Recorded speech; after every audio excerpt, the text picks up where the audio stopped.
Ok, voy a exponer lo que es las células procariotas. Las bacterias son células procariotas que van a constituir los seres vivos más pequeños y los más simples, desde un punto de vista estructural.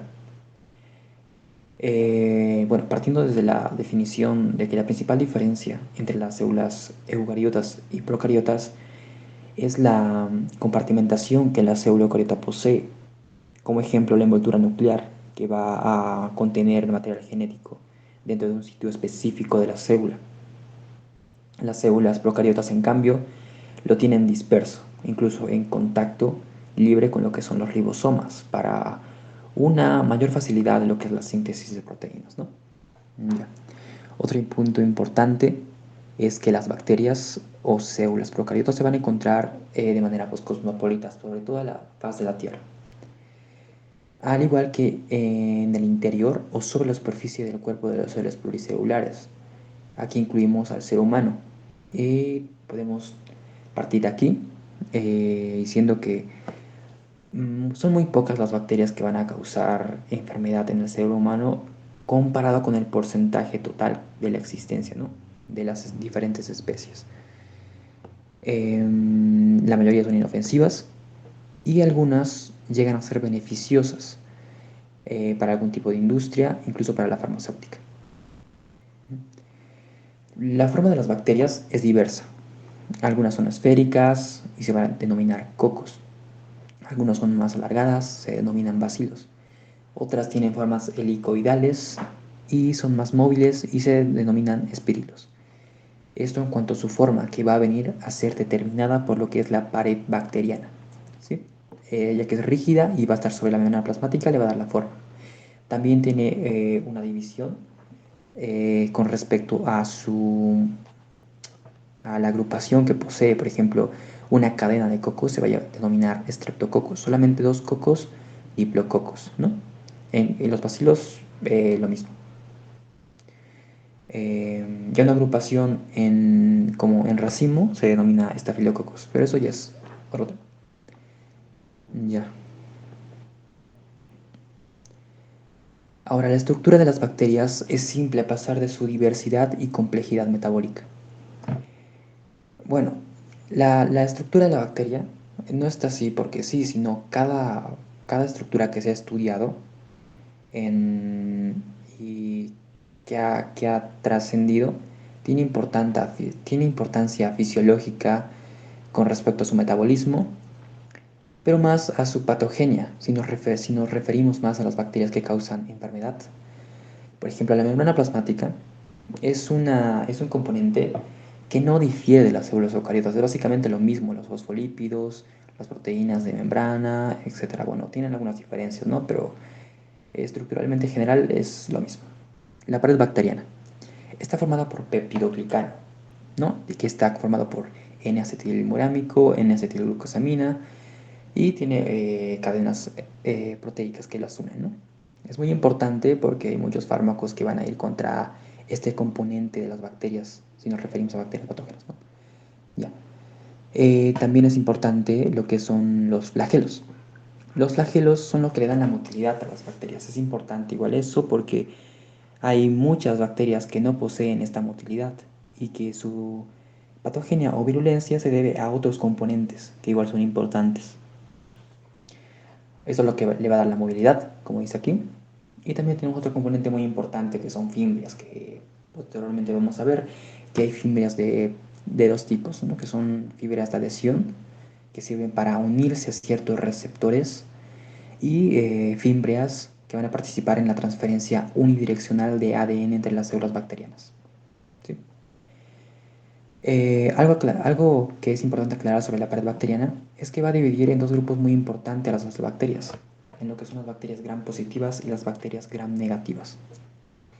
Ahora, también vamos a tener lo que son los mesosomas, que es muy importante en lo que es la fisión binaria, que es el método de división o de multiplicación que tienen las células procariotas, ¿no? Van a empezar imaginándose lo que es la membrana plasmática y luego posteriormente separándose, ¿no? Va primero igual replicarse el material genético y algunos otros. Ya. Luego tenemos lo que es el nucleoide, que aquí no se denomina núcleo ni nada por el estilo, es nucleoide, que es el material genético dentro de la célula que se encuentra disperso, ¿no? Ya que no tiene nada que lo va a separar del citoplasma. Se va en microscopía electrónicas, van a ser claramente visibles. Okay. El cromosoma bacteriano es diferente al cromosoma de las células eucariotas, ya que son estructuras mucho más elaboradas y constituidas por ADN y gran variedad de proteínas. ¿Sí? Aquí tenemos una imagen de una célula procariota, una bacteria. Aquí tenemos lo que son... Algo muy importante aclarar es que hay componentes que son más importantes que otros. Ya por así decir, si no posee ese componente, la bacteria no es viable. Si no, va a pasar a ser muy susceptible a morir, digamos, ¿no? Por ejemplo, lo que vendría siendo la membrana. Ya sabemos que la membrana es una bicapa fosfolipídica semipermeable, ¿no? Que deja pasar algunas sustancias y otras no. Entonces, si no existe esta membrana, la bacteria pasa a ser inviable, ya que van a entrar sustancias que pueden ser perjudiciales para la bacteria. Luego la pared, ya que tenemos una gran presión citoplasmática interna que tiene la bacteria. Y sin la pared, la bacteria literalmente estalla, ¿no? Y otra cosa muy importante sería el citoplasma, que no puede faltar, el material genético igual, que es básicamente lo que hace, ¿no? La bacteria, todo lo que va a formar las proteínas que se encuentran viene formado por el material genético, determinado por el material genético. Luego lo que son los ribosomas, igual que es importante para lo que es la traducción del ARN mensajero a proteínas. Ahora, en cuanto a los componentes que no son, que sí son importantes en sí, claramente como el flagelo que le da motilidad, la bacteria, si no tuviera esa movilidad, sigue siendo viable, sigue poseer la capacidad de vivir en amplios espectros, ya sea de ambiente. Sin el flagelo no es como, para así decir, es dependiente meramente del flagelo, pero le da una capacidad, una ventaja a ciertas bacterias el tener flagelo. Otra cosa sería lo que son las fimbrias. Bueno, las fibras mayormente la poseen casi la mayoría, ¿no? Pero la cápsula. La cápsula es muy importante ya que es antifagocítica. Sabemos que los polimorfonucleares se encargan de fagocitar a las bacterias para formar el fagolisosoma y posteriormente destruirlo y presentarlo a las células T, ¿no? En este caso, si la célula tiene cápsula, la célula procariota tiene cápsula, no va a poder fagocitarla. Simplemente no va a reconocer las proteínas que se encuentran. Los macrófagos tienen receptores tipo TOL, no va a poder reconocer esas proteínas, ya que la cápsula lo va a estar recubriendo y no va a poder fagocitarlo. Esos son, ya mencionamos la cápsula, el flagelo y algunas otras cosas más que aquí no los mencionan, que son eh, componentes externos que no necesariamente sirven para la vialidad de la bacteria, sino para darle alguna ventaja extra. Ok. Aquí tenemos microfotografías y aquí también. Ahora pasando, además del cromosoma del nucleoide, tenemos material extra cromosómica, como que lo que son los plásmidos. Los plásmidos son muy importantes para seleccionar cepas resistentes, ya que tenemos aquí el material genético del cromosoma bacteriano. Está todo lo que tiene relación con los componentes, se puede decir, estructurales, funcionales de la bacteria, con lo que puede vivir. Entonces el plásmido le da una capacidad extra, y ya que es transmisible de una bacteria a otra, de manera transversal, ¿sí? Y aparte estos plásmidos se multiplican de manera independiente a los cromosomas. Otra cosa más son los episomas. Un plásmido es capaz de integrar el cromosoma de la bacteria. Eso se denomina episoma.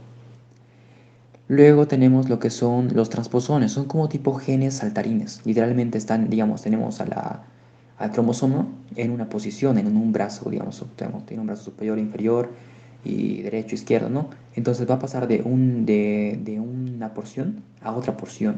Esto para que crear lo que es una variabilidad génica, para que cause estructuras diferentes. Por ejemplo, una bacteria tiene, digamos, una proteína A en su membrana o en su pared, ¿verdad? Y entonces una célula, un linfocito T reconoce y crea anticuerpos. Un linfocito B crea anticuerpos, ¿no? Se convierte en célula plasmática, crea anticuerpos para esa proteína, para reconocer esa proteína, activar el complemento y destruir la bacteria en sí. Al convertirse esa proteína en B, lo va a cambiar todo. Entonces el linfocito T ya no va a poder reconocer a la bacteria y no va a poder destruirlo. Es para eso que sirve la variedad génica, que lo que le da capacidad a los transposones. Los transposones generan lo que es esa variedad génica, que va a cambiar de la proteína A a la proteína B. O sea, no va a poder reconocer el linfocito a la proteína A y, digo, la proteína B y va a crear resistencia a la bacteria, no al sistema inmune. Aquí están las transposones, aumentan las variaciones génicas de las bacterias, existen gran medida las diferencias de resistencia a antibióticos y otras sustancias tóxicas para ellas. Esto ya está a nivel experimental. Se sabe que las bacterias pueden pasarse material genético, como los plásmidos, ¿no? Los plásmidos y los transposones son dos maneras de traspasar material genético de importancia, ¿no? Ya como, más o menos como, no es siempre lo que les conviene, pero las bacterias más aptas sobreviven, ¿no? Entonces, dependiendo del plásmido, el código genético, la información genética que posea el plásmido, va a determinar si la bacteria va a desarrollarse, va a evolucionar o va a más bien tener una transformación desventajosa, ¿no? Para la bacteria. Otra manera de traspasarse información son los bacteriófagos. Son virus, literalmente son virus que infectan bacterias. Y al infectar bacterias, sabemos que los virus se replican, utilizan el material, perdón, las enzimas, el metabolismo de la célula hospedadora para poder crear más virus. En todo ese proceso, siempre va a haber un margen de error. Entonces va a haber virus que tengan material genético que sea de la bacteria o de la célula hospedadora, pues igual célula eucariota, pero en este caso célula procariota porque estamos hablando de bacteriófagos. Entonces, va a contener tanto material genético del virus como material genético de la bacteria. El punto es que puede ser genes de resistencia bacteriana. No en todos los casos, pero al haber una replicación exponencial, o sea, no estamos hablando de 3 bacterias por célula, no estamos hablando por decenas, hasta cientos de bacterias que se van a transformar en lo que es la célula procariota. Y una de esas siempre va a ser un poco más virulenta que otras y va a poseer material genético de otra bacteria. Y al infectar ese virus a otra bacteria, le va a pasar el material genético de esa bacteria. Entonces, esa bacteria puede, al optar ese material genético, puede generar resistencia. Por ejemplo, si la primera bacteria tiene resistencia a algo, digamos, a las penicilinas, a los beta-lactámicos, la segunda bacteria que ha sido infectada por el virus va a poseer igual, o sea, va a captar ese material genético y de por sí ya va a tener resistencia va a expresar resistencia a los beta-lactámicos igual. Ok, la pared contiene moléculas antigénicas capaces de provocar una respuesta inmune y de reaccionar con sus respectivos anticuerpos, produciendo los organismos del huésped. Aquí tenemos la diferencia de gram positivas y gram negativas. Aquí tenemos la estructura de la pared bacteriana. La membrana plasmática, lo que son las proteínas transportadoras bidireccionales, ¿no?